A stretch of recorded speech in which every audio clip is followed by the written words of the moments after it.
des abos. Vous êtes là juste pour l'hypocrisie est plus fort que vous-même.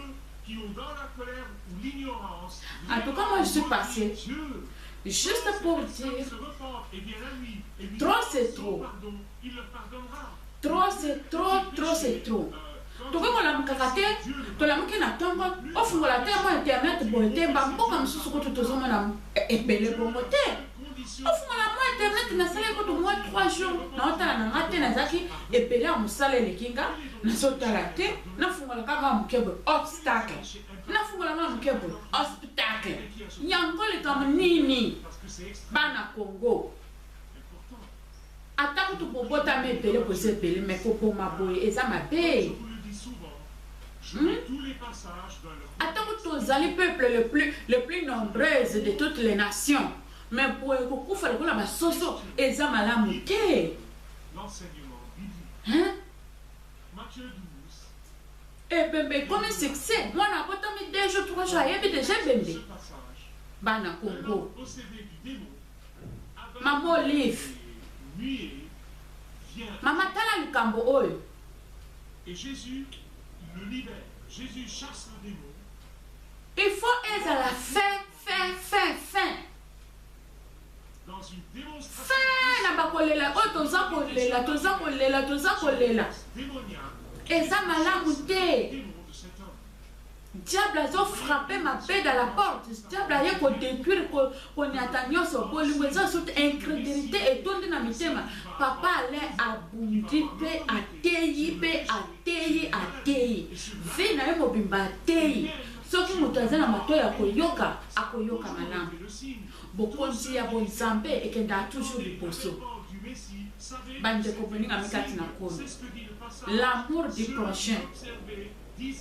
Amour du prochain. Naza ni côté Yamutu. Nazali la voix qui crie dans le désert. La voix qui a mal de son pays. La voix qui ne veut pas voir le sang de son pays tombe, coule comme quelque chose comme plat. Je veux voir le Congolais évoluer. Je veux voir le Congolais de société et de société.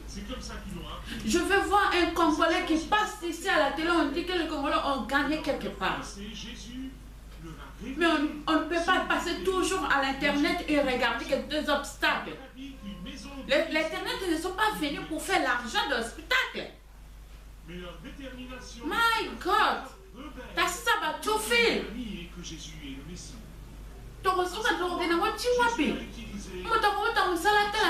Film congolais, moi bien à se détendre, non? Très très cher, bakoufi. Moto osoko kanisa ko toteke ero exacto na ete yang toko ete liwa yaka liwa exacto na mutu. Il y a un temps pour toutes choses, il y a un temps pour naître et un temps pour mourir.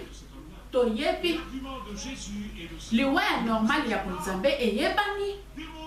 Mais il n'y a jamais le filmer ça fait. S'il y a le murmure, c'est qu'il y a quelque chose. Arrêtons de blaguer avec les âmes de Dieu. Arrêtons de tuer les gens. Arrêtons de manipuler les gens. Arrêtons. Congo, il est temps. Il est temps pour les Congolais aille banako kolongola motema ya libanga atia motema ya musuni atia motema ya pete pona muninga na ye Congolais. Qui d'autre que mon Père au ciel aurait une telle domination sur sa femme? Attends que papa allait à cela qui côté politique. Est-ce qu'il y a beaucoup de gens dans le Congo qui parlent pour la ligne et ça dit tant ya mutu na mutu. Et peki samite, il y a toujours bokonzi bakinyo so bawele la kayango. Soka cela qui ko wele la bokonzi wa wele likuna. Pourquoi ko bomae? Tant sous pele nga gagner ton mokombi pour rien. Et sa puissance diabolique a reçu le coup fatal ultime. Quoi de faire un secret? secret caché, ça sort dehors. Bolongoli mutu ya bien. Bolongoli mutu moko ya bien. Mais alongwe kaka na miso na biso. Mais ake bien na place azande bien pour combattre na ndenge na dimension banda combattre physiquement na sama belé. Et posa la 1000 fois na dimension combattre spirituellement.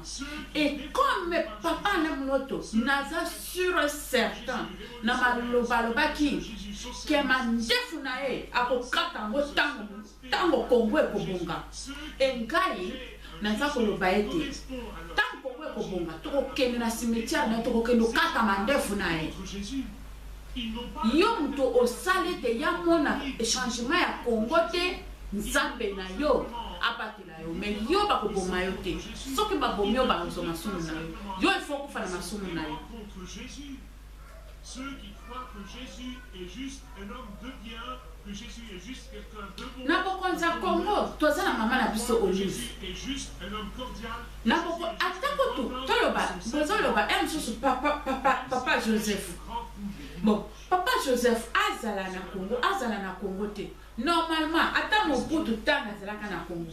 Banani ba combattre qui est peut abima na Congo. Ezaka ba Congolais.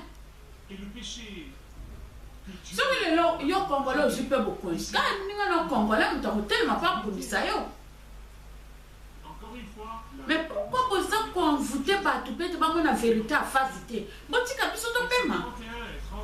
Botika biso génération na biso to pema. Bozo ça la génération na biso une génération tristesse. Et ça malam te. Bozo la génération na biso génération tristesse. Donc génération na biso to lela kaka. Tosi la kaka. Et ça la raté. Il ne lui sera pardonné ni dans ce siècle ni dans le siècle à venir. Nani le chose nana koti féroce ni ne koti et c'est ça batu baza ko sila oh bata théâtre mutu ko tata mumela ko makoko atika héritage te il faut que longola musique chrétienne papa la moloto konti ya musique sincérité bonjour sous bolongoli hey non mais non trop c'est trop. Excusez-moi, mais je ne sais pas. Nous sommes des enfants qui étaient tellement cachés, mais vous voulez que nous sortons et vous allez nous voir, nous tous. Hein. Nous allons sortir et nous sommes là, nous dormons, nous allons se réveiller. Parce que c'est trop. Non. Moi, je n'ai plus envie de mettre portable, ou bien internet, ou bien il faut aller là. Il faut c'est vrai, dans le pays, il y a toujours des morts. Mais les morts normales, ça c'est bon. Un mort normal, ça se comprend. Mais quand on Congo violence, kakabino. Quand il doute de la sagesse de Dieu, quand il doute de la fidélité et de l'amour de Dieu.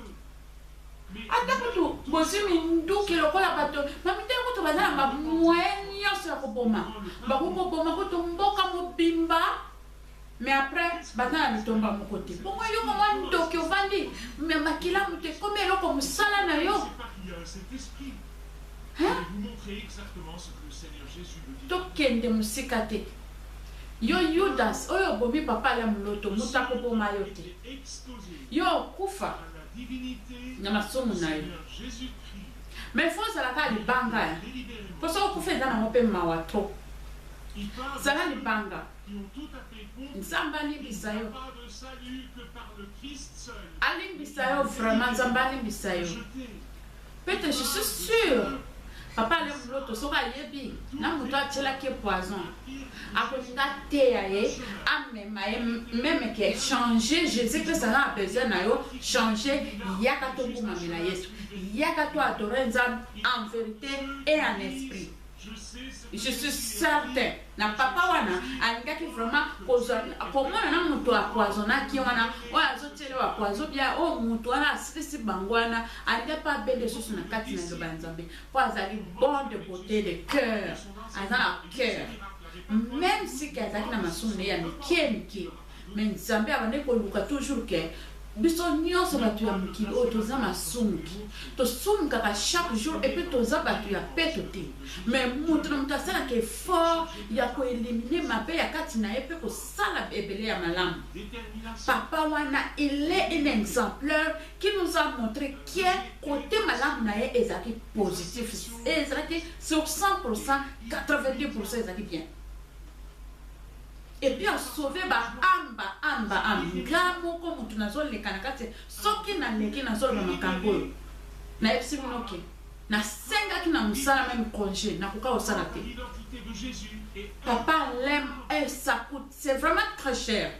Bolongoli eloko moko na Congo yo ngana yebite na yebite hein, c'est vrai na ba trop. Oui, il faut le bas. Il faut le pas parce que c'est trop. Il faut monter à la scène Rambouana. Aïe, pas toucher partout. À toucher. Donc, à tirer belé. N'a mis thème à pas na Congo. Il faut y aller que trop c'est trop. Si ça continue comme ça, donc, moto oh papa Allah le baki. Moto ana eko siki sabango. Moto eko kita. Moto ana eko siki sa. Eko siki sa. Ça. Hey, bon, moi, je n'ai pas tout souté. Mais ça va toser avec ton toson, on a la réalité à face. Bateau et longo banco tata balongo la bango ba virus wana. Bon longo la bango te. Kaka bato cher bozo longo na yo motoza complice. Ce que tu as la famille, ce que tu as la groupe, ce que tu as ya wapi oza ce qui nana na ebiote. Beaucoup faté. Yo beaucoup faté. Et ce que tu dis wana. Nzambe na yo kaka. Sérieusement. Je ne suis pas sévère, je dis la vérité. Ne perds pas ton temps. Bana batikali bofele. Moi ça tikali fève. Oh mon Dieu. Sango ya Congo. Ebela ba fève na Congo, ebela ba fève. Ba fève, ebela ba fève, siko bokolo ba nini. Parce que ce soi-disant révérend docteur supérieur a en fait délibérément ebela bana bitike. Comment mboka Centrafrique awa? Mboka moko muke. Baza na organisation moko très kitoko. Ata liwe comme la ba comme boété. Boété vraiment. Prions Dieu avec sincérité.